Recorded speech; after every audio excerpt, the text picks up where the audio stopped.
It was Christmas Eve, 1945, in the small town of Fayetteville, West Virginia. The Sodder family was fast asleep. At 1 a.m., the telephone rang. Jenny Sodder answered, but heard a strange laugh and heavy breathing before the caller hung up. An hour later, Jenny woke up to the smell of smoke. The roof was entirely on fire. The house was burning fast.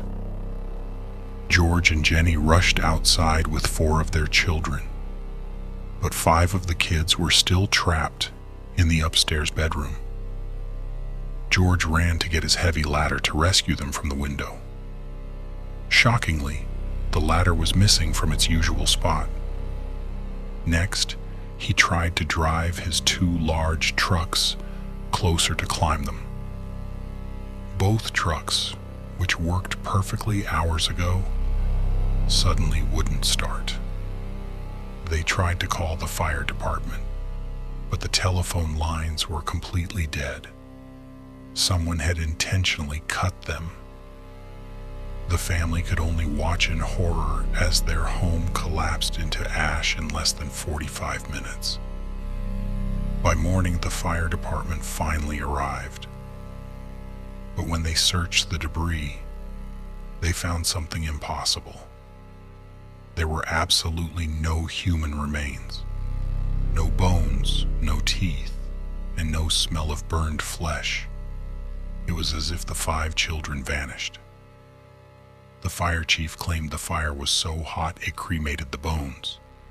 But experts stated a house fire cannot completely destroy bones in 45 minutes. Rumors began to swirl. Before the fire, a stranger had warned George that his house would go up in smoke because of his anti-Mussolini political views. Convinced their children were kidnapped before the fire, the parents put up a massive billboard on Route 19 offering a reward.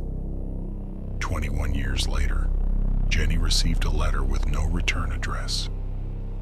Inside was a photo of a young man who looked exactly like their missing son, Louis. On the back, it read, "Louis Sodder, I love brother Frankie. Lil boys."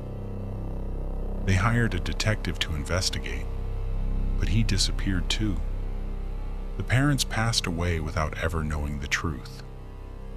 To this day, the fate of the Sodder children remains one of America's greatest mysteries.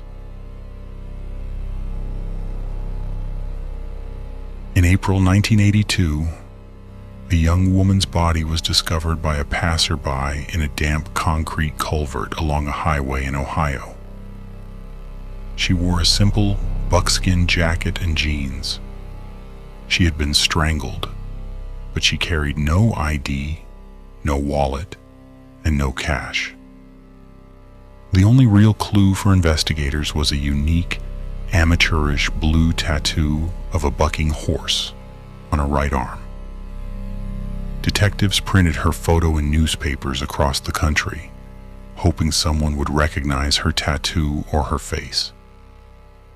But no one came forward. Year after year, the case went cold, and she became known to the public simply as the Buckeye Doe. Decades passed. The original detectives retired, passing the dusty file down to a new generation of investigators who refused to give up. In 2018, the DNA Doe Project took over the case. They extracted a small sample of degraded DNA from her remains. Using cutting-edge forensic genealogy, they uploaded her DNA profile into public databases to search for distant relatives. Genealogists spent months building a massive family tree, tracking down 3rd and 4th cousins across multiple states. Finally, the search led them to a family in Arkansas who reported their young daughter had vanished in the early 1980s. After 36 long years, the mystery was solved. The Buckeye Doe finally got her name back. She was 21-year-old Marcia King. Her mother, who had kept the exact same house and phone number for 36 years, waiting for her daughter to call, finally had closure. But solving her identity was only half the battle. Now police had a much darker question to answer. Who killed Marcia? Knowing her name allowed detectives to retrace her final steps, tracking her movements from Missouri to Ohio right before she died. While her killer has still not been caught, Marcia no longer rests in an anonymous grave, proving that no victim is ever truly forgotten. In 2014, Derek and Maria Broaddus bought their dream suburban home at 657 Boulevard in Westfield, New Jersey, for $1.3 million.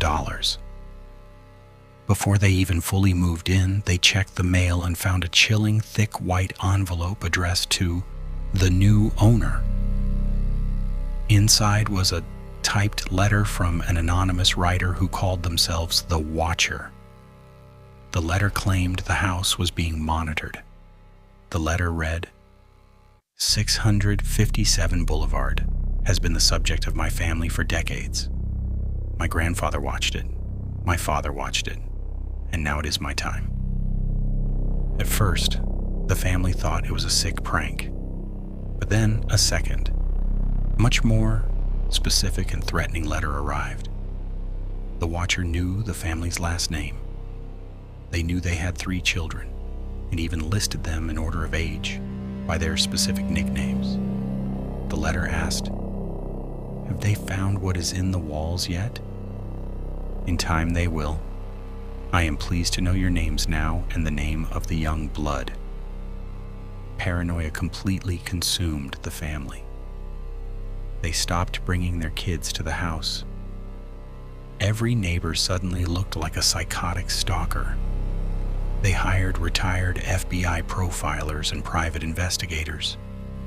They discovered the letters were processed through a mail facility in Kearney, New Jersey. DNA was found under the envelope flap. It belonged to a female. Police tested several neighbors, but no matches were ever found. Wild theories emerged. Some neighbors accused the Broaddus family of writing the letters themselves because they regretted buying the expensive house. Desperate, the family tried to sell the house, but news of the Watcher had gone viral. No one wanted to buy America's most famous stalker house. They finally managed to rent it out, but the renter also received a terrifying letter threatening their life, forcing them to increase security. 2019, the family finally sold the house at a massive financial loss of over $400,000, just to escape the nightmare. The new owners haven't received any letters, but the true identity of the Watcher remains completely unknown. Are they still watching?